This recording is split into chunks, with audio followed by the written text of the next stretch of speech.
wondering how I got into this mix. Mind playing tricks. Hello friends, this is Derrick Broze with the Conscious Resistance Network.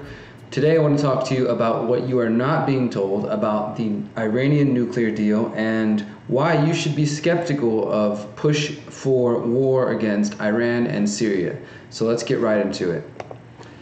So earlier this week we found out that President Trump, Donald Trump, has decided to back out of the Iranian nuclear deal, and of course this led to rallies against the United States across Iran by some of the more hardline supporters in Iran, organizing basically on Friday, denouncing the Trump administration's withdrawal from the 2015 nuclear agreement, burning American flags, and warning that Europe might further sabotage the deal.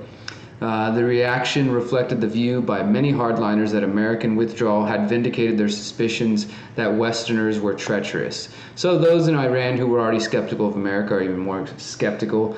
The Trump administration, of course, saying this is a bad deal, very bad deal. And we're seeing it mostly discussed along partisan lines, where the right wing or the Trump supporters are happy to blame and say, well, this is a crappy deal done by Obama, unconstitutional, yada, yada, yada. And they're just totally missing the point because they're just stuck in that left-right paradigm and they can't get out of it. And that's what they want. This is what the media and the politicians want, of course. Mr. Trump called the agreement too weak and described it as a shameful giveaway to Iran by his predecessor, Barack Obama. So again, Trump gets to talk crap about Obama. His supporters are, yeah, this is Obama's fault. Good. Look, Trump's changing something bad Obama did.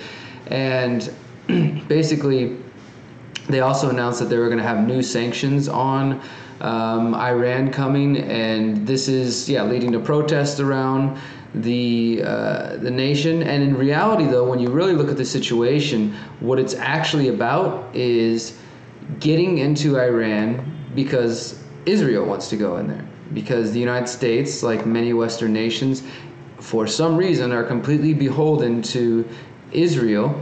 And Israel wields a lot of influence, geopolitical influence. You see here in this report that Israel says they may kill Assad if he allows Iran to stay in Syria, according to Israeli minister. And Israeli ministers warned that Israel could respond to any Iranian attack on it from Syria by toppling Syrian President Bashar al-Assad's government. So, of course, this is all part of the ongoing proxy war the United States has been launching against Syria. And if you haven't seen this, I did a very long 30-minute in-depth report called Assessing the Conflict in Syria or something like that. You can check that out on our YouTube channel or on Facebook or Steam it and look further into that. But basically, we have a proxy war being waged while the United States is trying to get rid of Syria and Iran. They've been using these rebel groups, including ISIS and others, as a way to stir up trouble, to create conflict. They pay for protesters, Western groups, that you can follow the money and you see that they're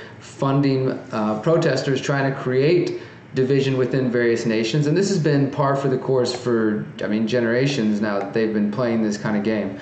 The Western governments, that is, NATO and the United States. So, and their bid to get closer towards China and Russia and essentially get as surrounded around Russia as they can get, they've been going after various nations in the Middle East. And part of that is to get Iran and Syria out of the way. And of course, Israel and Iran have had long conflict and threats of exterminating each other and attacking each other. And now, most recently, there have been an airstrike from Israel on April 9th, which killed 7 Iranian Revolutionary Guards at a Syrian base. Tehran, of course, Iran's leaders blame this on Israel, and there's just been kind of back and forth, not only of just words, but actually carrying out attacks on each other, and it's starting to escalate, right? So we're seeing this situation between Israel and Iran escalating as the backdrop for the ending of the nuclear deal. We also know that Trump is very much beholden to the Israeli leadership, just as all the other past presidents. And this is a great piece here from the anti-media called "The Real Reason Trump Abandoned the Iranian Nuclear Deal." And basically what they're saying here is that what could Trump hate about the Iran deal? Well, he has to do it for sound reasons.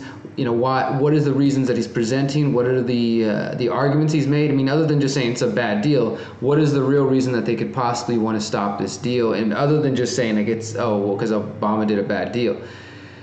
This article says the blunt truth about the deal is that Trump rejects it because it has actually been working, which he means by working is lowering the amount of nuclear weapons, that nuclear material that Iran has, and bettering relations. His own administration, Trump's administration, has been forced to consistently certify Iran as compliant with the terms. So even the Trump administration has found that Iran has been doing what they said they would do.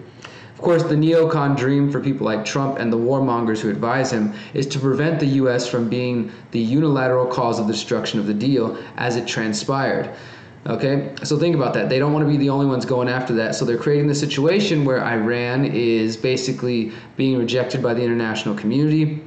The strategy appears to be to devise a deal so impossible for Iran to accept that Iran will, in the eyes of the international community, become dangerous and untrustworthy and basically needing to be dealt with in a military manner. So this, of course, as I wrote a while back, is part of the larger plan that we're about to get into here. Now, it's really important to understand this, but this really starts to paint the picture of why they would reject the Iranian deal, not just because they think it's a bad deal, but because this is a way to create conflict. And of course, this has been the plan for some time. And now check this out, this report here, which has been, I think, missed by a lot of people, from the Washington Free Beacon.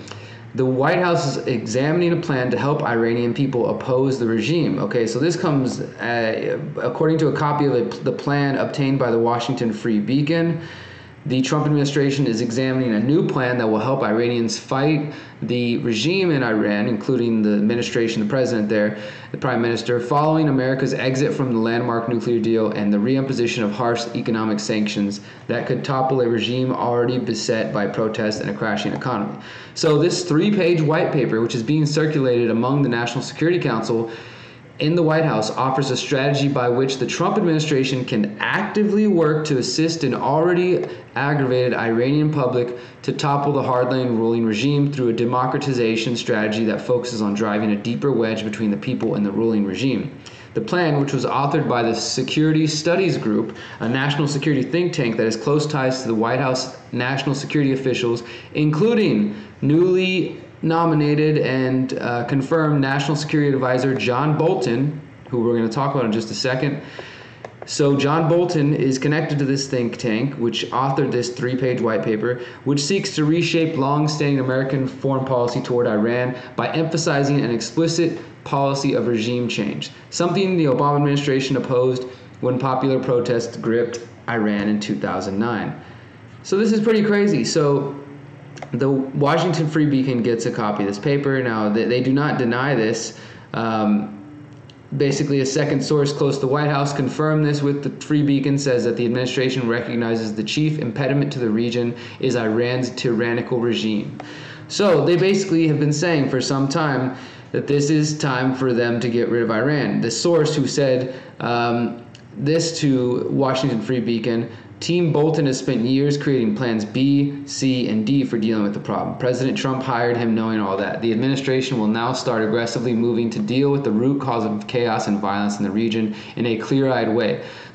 I actually wrote about this back in March. Donald Trump's appointment of John Bolton means regime change is coming to Iran. March 27th, 2018. So 2 months ago almost, whenever Trump first picked the nomination of John Bolton, who of course is a former United States official in the George Bush administration and former ambassador to the United Nations. He's now the National Security Advisor in charge of U.S. national security policy.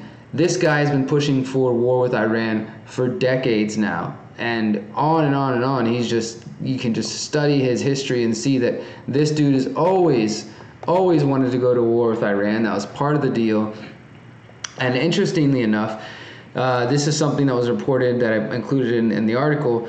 it seems that Bolton and former mayor of New York, Rudy Giuliani, who's been in a lot of the news lately because of his potential connections to the whole Russian thing, Giuliani, who is also connected to the 9/11 attacks, you need to look into that, have already promised the regime change will be happening within the next year. So just 8 months ago at a gathering in Paris, Bolton told the members of the Iranian exile group, MEK, which is also to some people a known terrorist group and formerly to the United States was a known terrorist group, he promised the MEK, the People's Mujahideen, that the Trump administration would embrace their goal of immediate regime change in Iran and recognize their group as a viable alternative.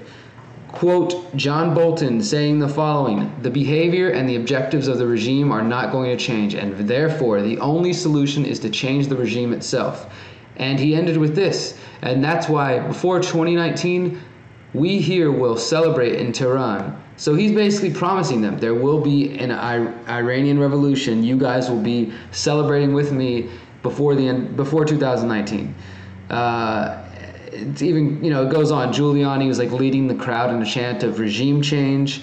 You should also note that John Bolton is a member of the Council on Foreign Relations, and of course he was a member of Project for a New American Century, which you can look into them. In 2000, they released a report called Rebuilding America's Defenses, which also somewhat called for a 9/11 or a new Pearl Harbor attack, and on and on and on. And basically, these guys go on to describe how over the next 15 years, they want to create a process of change, transition, and transformation over the Middle East. And that's what we've seen unfolding. We've seen this plan unfolding now for more than a decade. And in this great piece from Kurt Nimmo from his website, published on Activist Post here, it says John Bolton's Plan B now operational. Important enough for you to read. Seriously, read every piece of this article. It's very short. And to understand that this is what the CIA wants to do, is they're going to come in there, just as we saw here in this 3-page white paper being promoted by the what's the group called? The Security Studies Group, which is connected to John Bolton, who we just showed. John Bolton, who's just promised this group, the MEK, that by 2019 they would be celebrating Tehran. So John Bolton, who's now National Security Advisor of the Trump administration, promised this group that there would be revolution, connected to the Security Studies Group, who's circulating a paper promoting this new strategy to basically sow discontent among the Iranian people, shows that Plan B is in effect. And as Kurt Nimmo identifies, what they're going to try to do is create support from the various minority groups and essentially just create division within them and empower each individual group. This is what they do. Is they did this in South America. We know that they did this in Brazil with the AFL-CIO as well, with these union groups. They pay people to go down there, and it's like they create nationalist movements so people embrace their own culture and their own people, but then at the same time they create division among these different groups who are all feeling empowered and seeing each other as the enemy. So they're going to continue to stir up discontent. They're going to continue to do this type of operations, and the CIA will continue to do what it always does, which is to create instability. And you can go back even further and see the history of the United States attempting to overthrow Iran, and it is riddled with conspiracy to stage conflicts, as Aaron Cassell writes for Activist Post here, going back, of course, to 1953 and the coup that took place there, and Operation Ajax, and on and on and on. You can see this history of the United States interfering in Iran, also giving Saddam Hussein chemical weapons, which he used in Iran.